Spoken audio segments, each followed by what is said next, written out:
నమస్తే friends, welcome to CR ముచ్చట్లు. Friends, తాజాగా mega power star Ram Charan హీరోగా చేసిన పెద్ది సినిమాలోని సాంగ్ చికిరి చికిరి రిలీజ్ అవ్వగా అన్ని భాషల్లోనూ ఈ సాంగ్ కి మంచి ఆదరణ లభించడమే కాకుండా ఈ మూవీపై ఎక్స్పెక్టేషన్స్ కూడా భారీగా పెరిగిపోయాయి. ఇక ఈ క్రమంలోనే ఆ సాంగ్ కి కొరియోగ్రఫీ చేసిన జానీ మాస్టర్ కూడా ఈ మూవీతో సెకండ్ ఇన్నింగ్ స్టార్ట్ అయిందనే వార్తలు కూడా వినిపిస్తున్నాయి. మెకానిక్ గా బైక్స్ రిపేర్ చేసుకునే స్టేజ్ నుండి స్టార్ హీరోలకి కొరియోగ్రఫీ చేసే స్థాయి వరకు ఎదిగాడు. అలా తన టాలెంట్ తో పాన్ ఇండియాలోనే బిజియెస్ట్ కొరియోగ్రఫర్ గా మారి సల్మాన్ ఖాన్, విజయ్, సూర్య, షారూక్ ఖాన్, చిరంజీవి అని స్టార్ హీరోలకి పర్సనల్ కొరియోగ్రఫర్ గా మారి ఆర్థికంగా కూడా బాగా స్థిరపడ్డాడు. కానీ ఉన్నట్టుండి తనపై వచ్చిన లైంగిక ఆరోపణల కారణంగా చేతి దాకా వచ్చిన నేషనల్ అవార్డు కూడా చేజారిపోవడంతో అప్పటి వరకు జోష్ మీదున్న జానీ మాస్టర్ సైలెంట్ అయిపోయాడు. అంతేకాకుండా తన చుట్టూ ఉన్న వారంతా అతన్ని నేరస్తుడిలా చూడడమే కాకుండా ఒక నెల జైల్లో ఉండేసరికి పూర్తిగా కాన్ఫిడెన్స్ ని కోల్పోయి ఇంట్లోనే ఉండడంతో జానీ మాస్టర్ పరిస్థితిని అర్థం చేసుకున్న రామ్ చరణ్ తన ఇంటికి వెళ్లి ధైర్యం నింపుతూ డిప్రెషన్ నుండి బయటికి తీసుకొచ్చి తన మూవీ పెద్దిలో కొరియోగ్రఫీ చేసే ఛాన్స్ ఇవ్వగా ఈ సాంగ్ తో జానీ మాస్టర్ తన సత్తా చాటుకోవాలని చికిరి చికిరి పాటకి తనదైన స్టైల్లో కొరియోగ్రఫీ చేయగా ఆ సాంగ్ ని చూసిన వారంతా రామ్ చరణ్ డాన్స్ చేస్తుంటే అచ్చం జానీ మాస్టర్ చేస్తున్నట్లే ఉందని, తన మార్క్ చాలా బాగా కనిపిస్తుందని, తన హుక్ స్టెప్స్ తో 5 భాషల్లో మంచి అప్రిషియేషన్ ని పొందడంతో నెటిజన్లు రామ్ చరణ్ ని మెచ్చుకుంటూ టాలెంట్ ఉన్న వారిని ఎంకరేజ్ చేయడంలో రామ్ చరణ్ ముందుంటారని కమెంట్స్ పెడుతుండగా ఇప్పుడు ఈ న్యూస్ అన్ని చోట్ల వైరల్ అవుతుంది. నిజంగానే అల్లు అర్జున్ వల్లే రామ్ చరణ్ జానీ మాస్టర్ కి సపోర్ట్ చేస్తున్నాడా? రామ్ చరణ్ తన భార్య నుండి కట్నంగా తీసుకున్న డబ్బెంత? కాజల్ కి రామ్ చరణ్ కి మధ్య అసలు ఏం జరిగింది? రామ్ చరణ్ నెట్వర్క్ ఎంత అనే నమ్మలేని నిజాల్ని ఈ వీడియోలో చెప్పడానికి నేను ప్రయత్నిస్తాను. మీరు మాత్రం ఈ వీడియోని పూర్తిగా చూడండి. ఈ భూమి మీద నాకు నచ్చే షాయే లేదా? అగో అక్కడేదో మెరుస్తుంది ఏంది? నేను తిరిగాను దేశాలు లేవు, నేను ఏ దేశాలు లేవు. డిన్నర్ కు డెన్మార్క్ పోయినా, లంచ్ కు లండన్ పోయినా, నాస్టాకు నార్వే పోయినా, షాయ్కి మాత్రం బేబర్ కేఫ్ కే వచ్చిన. బేబర్ కేఫ్ కే ఎందుకు వచ్చిన అంటే గల్లీకి గంపెడి షాయిలు, దుడ్డుకు దొబ్బెడి కేఫ్లు. మనసుకు నచ్చే షాయ్ కోసం మలేషియా పోయేటోని. మణికొండలో మట్టి కప్పులో వస్తుంటే మనసు మరలి ఇటు వచ్చిన.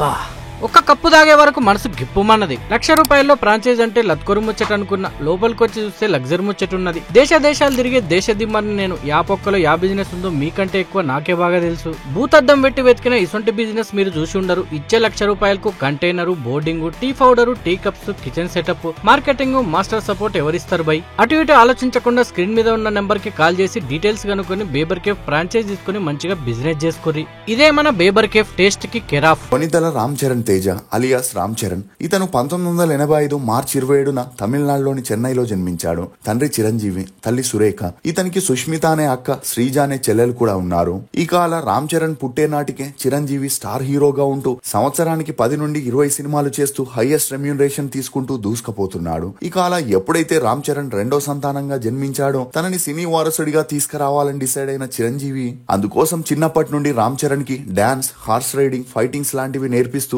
హీరోకి కావాల్సిన అన్ని విద్యల్ని రామ్ చరణ్ కి నేర్పించడం జరిగింది. ఇక అల్లు అర్జున్ రామ్ చరణ్ కంటే 3 ఏళ్లు పెద్దవాడవగా తన మేనమామ చిరంజీవిని చూసి చిన్నప్పటి నుండి తనకి యాక్టింగ్ పై ఇంట్రెస్ట్ ఏర్పడి 1985లో విజేత, స్వాతిముత్యం లాంటి మూవీస్ లో చైల్డ్ ఆర్టిస్ట్ గా యాక్ట్ చేసి మంచి గుర్తింపు పొందడంతో రామ్ చరణ్ కి కూడా చైల్డ్ ఆర్టిస్ట్ గా యాక్ట్ చేయాలని ఇంట్రెస్ట్ పుట్టింది. కానీ చిరంజీవి గారు మాత్రం తన కొడుకుని లాంచ్ చేస్తే హీరోగానే చేయాలని డిసైడ్ అయి అందుకు ఒప్పుకోలేదు. దీంతో రామ్ చరణ్ తన స్కూలింగ్ ని చెన్నైలోని పద్మశేషాద్రి బాలభవన్ లో చదివాడు. చదువుల్లో చురుగ్గా ఉన్న రామ్ చరణ్ చిన్నప్పటి నుండి సినిమా అట్మాస్ఫియర్ లో పెరగడంతో తల్లి కోసం డిగ్రీని పూర్తి చేసి తండ్రి ఆశ ప్రకారం సినిమాల్లో హీరో అవ్వడమే ధ్యేయంగా పెట్టుకున్నాడు. ఇదిలా ఉంటే 1992 తర్వాత తెలుగు సినిమా ఇండస్ట్రీ చెన్నై నుండి హైదరాబాద్ కి షిఫ్ట్ అవ్వడంతో చిరంజీవి గారు కూడా తమ ఫ్యామిలీతో హైదరాబాద్ కి వచ్చి సెటిల్ అయ్యారు. అలా ఆ తర్వాత రామ్ చరణ్ తన స్కూలింగ్ ని బేగంపేటలోని పబ్లిక్ స్కూల్లో కంటిన్యూ చేయగా అక్కడే దగ్గుపాటి రానాతో మంచి పరిచయం ఏర్పడి కొద్ది రోజుల్లోనే వీరిద్దరూ క్లోజ్ ఫ్రెండ్స్ గా మారారు. ఇదిలా ఉంటే చిరంజీవి గారికి రామ్ చరణ్ ఒక్కగానొక్క అబ్బాయి కావడంతో తనని మానిటరింగ్ చేస్తూ ఏ తప్పు చేయకుండా చాలా గంభీరంగా పెంచుతూ కూతుర్లకి ఫుల్ ఫ్రీడమ్ నిచ్చారు. దీంతో రామ్ చరణ్ తన తల్లిదండ్రులు ఎంత చెబితే అంతే అనేలా పెరుగుతూ వచ్చాడు. అలా రామ్ చరణ్ తన బీకామ్ ని సెయింట్ మేరీస్ కాలేజీలో పూర్తి చేసి తన యాక్టింగ్ ని మెరుగుపరుచుకోవడానికి ముంబైలోని కిషోర్ నమిత్ కపూర్ యాక్టింగ్ స్కూల్లో జాయిన్ అయ్యాడు. ఇక అదే సమయంలో రామ్ చరణ్ కి శ్రేయాకి మంచి పరిచయం ఏర్పడింది. ఇదిలా ఉంటే ఆ మధ్యలో చిరంజీవి గారి మూవీ ఫంక్షన్ కి హాజరైన రామ్ చరణ్ తన లుక్స్ పరంగా కొంత విమర్శల్ని ఎదుర్కోవడంతో అల్లు అరవింద్ గారు అప్పటికే అల్లు అర్జున్ కి ప్లాస్టిక్ సర్జరీ చేపించి ఉండగా ఆర్యా మూవీతో మంచి అప్రిషియేషన్ ని పొందడం ఉండడంతో రామ్ చరణ్ కి కూడా ప్లాస్టిక్ సర్జరీ చేపించి ఒక ఫోటో షూట్ ని చేయగా హీరోకి కావాల్సిన పర్ఫెక్ట్ లుక్స్ రావడంతో తనని హీరోగా లాంచ్ చేసేందుకు అటు చిరంజీవి గారు ఇటు అల్లు అరవింద్ గారు రెడీ అయి మంచి స్టోరీ డైరెక్టర్ కోసం ట్రై చేయడం మొదలెట్టారు. ఇక అలా పూరి జగన్నాథ్ తో చిరుత మూవీని ప్లాన్ చేయగా పూరి జగన్నాథ్ ఆ మూవీలో హీరోయిన్ కోసం వెతికే క్రమంలో అప్పటికే మోడలింగ్ లో మంచి గుర్తింపు పొందిన నేహా శర్మని సెలెక్ట్ చేయగా షూటింగ్ కి ముందే వీరిద్దరి మధ్య కెమిస్ట్రీని వర్కౌట్ చేపించాలని పూరి జగన్నాథ్ వీరిద్దరిని కొన్ని రోజులు బ్యాంకాక్ కి తీసుకెళ్లి ఫ్రీగా వదిలేశాడు. ఇక ఎప్పుడైతే ఇద్దరి మధ్య మంచి అండర్స్టాండింగ్ వచ్చిందో వెంటనే చిరుత మూవీని స్టార్ట్ చేశారు. అలా సెట్ లో వీరిద్దరూ క్లోజ్ గా ఉండటం గమనించిన అల్లు అరవింద్ గారు చిరుత మూవీ షూటింగ్ కంప్లీట్ అవ్వగానే నేహా శర్మని రామ్ చరణ్ నుండి దూరంగా ఉండమని లేదంటే సినిమాల్లో ఇబ్బంది పడాల్సి వస్తుందని చెప్పినా అందుకు ఆమె అతని మాటల్ని సీరియస్ గా తీసుకోకుండా రామ్ చరణ్ తో క్లోజ్ గా ఉండడంతో ఆక్రోశానికి గురైన అల్లు అరవింద్ అప్పటికే చిరుత మూవీ 2007లో రిలీజ్ అయి హిట్ అవ్వడంతో నేహా తనకి తెలుగులో మరిన్ని ఛాన్సులు వస్తాయనుకున్నా ఎవరూ ఛాన్స్ ఇవ్వకపోవడం, ఒకవేళ ఇచ్చినా అవి పట్టాలెక్కకుండా సగంలోనే ఆగిపోవడంతో నేహా శర్మకి వేరే దారి లేక తన మకాన్ని ముంబైకి మార్చేసింది. ఇక అలా రామ్ చరణ్ మొదటి మూవీ హిట్ అవ్వడంతో తనకి సంబంధించిన మూవీ డేట్స్, డైరెక్టర్ల విషయాలన్నీ అల్లు అరవింద్ గారే దగ్గరుండి చూసుకునేవారు. దీంతో తన తల్లిదండ్రులు ఏం చెప్పినా తన మామయ్య ఏం చేసినా తన మంచికే చేస్తున్నారని రామ్ చరణ్ కూడా ఏమీ మాట్లాడేవాడు కాదు. ఇక అలా ఎప్పుడైతే రాజమౌళి డైరెక్షన్ లో మగధీర మూవీని చేశారో అప్పటి వరకు కొంతమందికే నచ్చిన రామ్ చరణ్ మగధీరతో తనకంటూ ఫ్యాన్ బేస్ ని ఏర్పరచుకున్నాడు. అలా ఈ క్రమంలోనే రామ్ చరణ్ పేరు కాజల్ తో కూడా గట్టిగా వినిపించగా అందుకు తగ్గట్లుగానే వీరిద్దరూ కలిసి నాయక్,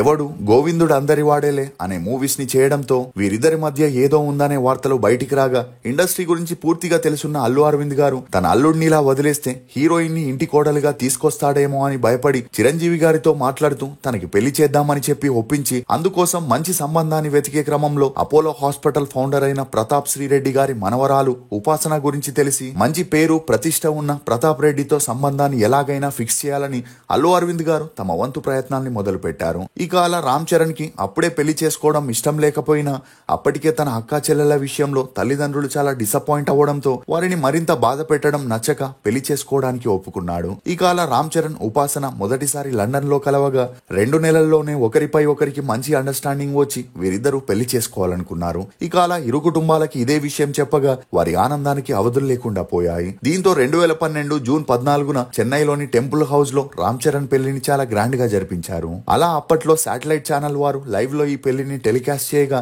స్మాల్ స్క్రీన్స్ లో ఉపాసనని చూసిన వారంతా చిరంజీవి గారిని విమర్శించడం మొదలెట్టారు. అలా చిరంజీవి గారు కట్నం, ఆస్తి కోసమే రామ్ చరణ్ కంటే పెద్దమ్మాయితో పెళ్లి జరిపించారనే వార్తలు హల్చలవ్వడం మొదలయ్యాయి. ఇక అందుకు తగినట్లే ఉపాసన రామ్ చరణ్ కి 200 కోట్ల చార్టెడ్ ఫ్లైట్ ని ఎంగేజ్మెంట్ కానుకగా ఇవ్వగా పెళ్లి కట్నంగా హైదరాబాద్ లో 800 కోట్ల హోటల్, ల్యాండ్స్, ప్రాపర్టీస్ నిస్తూ చెన్నైలో 680 కోట్ల విలువ గల కాంప్లెక్స్ ని, హోటల్స్ ని, 280 కోట్ల అకౌంట్ ట్రాన్సాక్షన్ ని చేయడం జరిగింది. ఇక అలా రామ్ చరణ్ కి కట్నం కింద 2000 కోట్లకి పైగా రావడంతో ఇప్పుడు రామ్ చరణ్ 6000 కోట్ల నెట్వర్త్ ని కలిగి ఉండడం గమనార్హం. అంతేకాకుండా ఉపాసన 2013లో ట్రూ జెట్ అనే డొమెస్టిక్ సర్వీస్ ని స్టార్ట్ చేసి 5 ఫ్లైట్లని తన భర్త రామ్ చరణ్ కి గిఫ్ట్ గా ఇవ్వడంతో మెగా ఫ్యామిలీ ఆనందానికి అవధులు లేకుండా పోయాయి. ఇదిలా ఉంటే వీరిద్దరూ 2012లో పెళ్లి చేసుకోగా 2022 అయినా పిల్లలు కలగకపోవడంతో వీరిద్దరి గురించి రకరకాల విమర్శలు రావడం మొదలయ్యాయి. అలా రామ్ చరణ్, బ్రూస్లీ, ధ్రువ, రంగస్థలం, RRR లాంటి మంచి మూవీస్ చేసిన యాంటీ ఫ్యాన్స్ మాత్రం పిల్లల విషయంలో తనని విమర్శించడంతో మెగా ఫ్యామిలీ ఆ వార్తలకి ఫుల్ స్టాప్ పెట్టాలనుకున్నారు. ఇక అలా అప్పటికే ఉపాసన ఫ్రీజ్ చేసి పెట్టిన ఎక్స్ తో ప్రొసీజర్ స్టార్ట్ చేయగా రామ్ చరణ్, ఉపాసన 2023లో ఒక అమ్మాయికి జన్మనివ్వడంతో పిల్లల వార్తలకి ఫుల్ స్టాప్ పడిన వారసుడు ఉంటే బాగుంటుందని అతనే కొనిదల లెగసీని కంటిన్యూ చేస్తాడనే వార్తలు బయటికి రావడం అవి చిరంజీవి గారి చెవిలో పడడంతో చిరంజీవి గారు రామ్ చరణ్ కి ప్రెషర్ ఇవ్వగా తండ్రంటే అమితమైన ప్రేమున్న రామ్ చరణ్ ఉపాసనతో కలిసి డాక్టర్ల సలహా మేరకు ట్రీట్మెంట్ స్టార్ట్ చేయగా ఇప్పుడు కవల పిల్లలకి జన్మనివ్వబోతున్నట్లు తెలుస్తుంది. ఇక ఈ క్రమంలోనే దీపావళి రోజున శ్రీమంతం కార్యక్రమాన్ని అరేంజ్ చేయగా ఈ ఫంక్షన్ కి టాలీవుడ్ లోని నటీనటులు, ప్రొడ్యూసర్లు, డైరెక్టర్లతో పాటు కొనిదల ఫ్యామిలీ, కామినేని ఫ్యామిలీ హాజరైన తన కొడుకుల కంటే మేనల్లుడినే ఎక్కువగా ప్రేమించే అల్లు అరవింద్ గారు ఈ వేడుకకి అటెండ్ కాకపోవడంతో మళ్ళీ అల్లు ఫ్యామిలీకి, మెగా ఫ్యామిలీకి మధ్య గొడవలు మొదలయ్యాయనే వార్తలు బయటకు వచ్చాయి. కానీ అల్లు సిరీస్ నిశ్చితార్థం రోజున మెగా ఫ్యామిలీ, అల్లు ఫ్యామిలీ కలిసి ఆ వేడుక వేడుకల్లో పాల్గొన్నారు. ఇక ఇరు కుటుంబాలకి పర్సనల్ గా ఎటువంటి గొడవలు లేవు గాని ప్రొఫెషనల్ గా రామ్ చరణ్ కి అల్లు అర్జున్ కి పుష్ప మూవీ హిట్ అయినప్పటి నుండి విభేదాలు ఏర్పడ్డాయనే వార్తలు బయటికి వచ్చాయి. ఎందుకంటే రామ్ చరణ్ వినయ విధేయరామ, ఆచార్య, గేమ్ చేంజర్ అని బ్యాక్ టు బ్యాక్ ఫ్లాప్స్ ఇవ్వగా అల్లు అర్జున్ పుష్పతో పాన్ ఇండియా స్థాయిలో తన సత్తాని చాటుకుంటూ మధ్యలో అతను ఎవరి పేరు చెప్పుకొని ఇండస్ట్రీకి రాలేదని, సెల్ఫ్ మేడ్ అని ఇండైరెక్ట్ గా చిరంజీవికి రామ్ చరణ్ కి కౌంటర్ ఇవ్వడంతో ఎలాగైనా భారీ సక్సెస్ తోనే అల్లు అర్జున్ కి కౌంటర్ ఇవ్వాలని డిసైడ్ అయిన రామ్ చరణ్ బుచ్చిబాబు సనా చెప్పిన స్టోరీ తనకి బాగా నచ్చి 100% ఎఫర్ట్స్ ని పెట్టి ఆ మూవీ చేయగా తనకి పర్సనల్ కొరియోగ్రాఫర్ అయిన జానీ మాస్టర్ కి ఆ మూవీలో లైఫ్ ఇవ్వాలని డిసైడ్ అయి తనకి ఒక సాంగ్ నివ్వగా అల్లు అర్జున్ కి ఈ విషయం నచ్చక మళ్ళీ ఇద్దరి మధ్య మనస్పర్ధాలు మొదలయ్యాయనే వార్తలు కూడా బయటికి వచ్చాయి. ఎందుకంటే తన మూవీ పుష్పలో జానీ మాస్టర్ కి ఛాన్స్ ఇవ్వగా అతను తన మూవీలో అసిస్టెంట్ కొరియోగ్రాఫర్ గా పనిచేస్తున్న అమ్మాయిని లైంగికంగా వేధించాడని, దీంతో అతన్ని ఆ మూవీ నుండి తీసేశారని, అలాంటి వ్యక్తికి పెద్ద మూవీలో ఛాన్స్ ఇవ్వడం అల్లు అర్జున్ సహించలేదని, ఒక విధంగా ఆ అమ్మాయి తనకి జరిగిన అన్యాయం గురించి ముందుగా అల్లు అర్జున్ సుకుమార్ కి చెప్పగా వారు తనకి సపోర్ట్ చేయడం వల్లే ఆమె ఇటు ఫిలిం కౌన్సిల్ లో అటు పోలీస్ స్టేషన్ లో ఫిర్యాదు చేసిందనే వార్తలు అప్పట్లో మీడియాలో హల్చలయ్యాయి. ఇక అలా ఆమె పెట్టిన కేసుతోనే జానీ మాస్టర్ ఒక నెల జైల్లో ఉండగా ఆ తర్వాత బెయిల్ మీద బయటికి రావడంతో తనకెవరూ ఛాన్స్ ఇవ్వరనుకున్నారు. కానీ రామ్ చరణ్ జానీ సిచ్యువేషన్ ని అర్థం చేసుకుని అతనికి పెద్ద సినిమాలో ఛాన్స్ ఇవ్వడంతో మళ్ళీ రామ్ చరణ్ అల్లు అర్జున్ మధ్య మనస్పర్ధాలు మొదలైనట్టు సమాచారం. కానీ ఇదంతా పట్టించుకొని రామ్ చరణ్ తన మూవీపై దృష్టి పెట్టగా 2 రోజుల క్రితమే తాజాగా పెద్ద వీడియో సాంగ్ ని రిలీజ్ చేయగా ఏఆర్ రెహమాన్ మ్యూజిక్ లో జానీ మాస్టర్ కొరియోగ్రఫీలో రామ్ చరణ్ జాన్వీ చేసిన నటనకి నెటిజన్లు ఫిదా అయి ఈసారి రామ్ చరణ్ పక్కాగా పాన్ ఇండియా స్థాయిలో హిట్ కొట్టబోతున్నాడని తమ అభిప్రాయాల్ని వ్యక్తం చేస్తున్నారు. ఇక అలా పెద్ద సాంగ్ అన్ని భాషల్లో ట్రెండింగ్ లో నిలవగా తాజాగా రామోజీ ఫిలిం సిటీలో జరిగిన AR Rahman live music concert లో రామ్ చరణ్, జాన్వీ కపూర్, బుచ్చిబాబు పాల్గొని ఈ సాంగ్ ఇంత పెద్ద హిట్ చేసినందుకు థ్యాంక్స్ అని చెబుతూ రామ్ చరణ్ తన చిన్నప్పటి నుండి ఏఆర్ రెహమాన్ సంగీతంకి పెద్ద ఫ్యాన్ అని, అతని మ్యూజిక్ లో ఒక్క సినిమాలోనైనా నటించాలని ఎప్పటి నుండో కలలు గంటున్నప్పటికీ ఆ కల ఇప్పుడు పెద్దీతో నెరవేరిందని, ఏఆర్ రెహమాన్ మ్యూజిక్ లో భాగమవ్వడం తన కెరియర్ లో ఒక గోల్డెన్ మూమెంట్ లాంటిదని ఎమోషనల్ అవ్వడంతో అతని మాటల్ని విన్న అభిమానులు, సంగీత ప్రేమికులు గట్టిగా చప్పట్లు కొట్టి హర్షం వ్యక్తం చేశారు. ఇప్పటి వరకు రామ్ చరణ్ 19 సినిమాల్లో యాక్ట్ చేయగా ఇతని నటనకు గాను 2 నంది అవార్డ్స్ తో పాటు 3 ఫిలింఫేర్ అవార్డ్స్, 3 సైమా అవార్డ్స్ ని కూడా అందుకున్నాడు. పెద్ద మూవీపై మీరేమనుకుంటున్నారో మీ అభిప్రాయాన్ని కమెంట్ సెక్షన్ లో తప్పకుండా తెలియజేయండి. ఇది ఫ్రెండ్స్ రామ్ చరణ్ గురించి కొన్ని నమ్మలేని నిజాలు. ఈ వీడియో మీద మీ అభిప్రాయాన్ని కమెంట్ సెక్షన్ లో తప్పకుండా తెలియజేయండి. మేము చేసిన ఈ వీడియో మీకు నచ్చినట్లయితే ఒక లైక్ ద్వారా మీ సపోర్ట్ ని మాకు తెలియజేయండి. For more interesting videos please subscribe to CR Muchatlu. Thank you.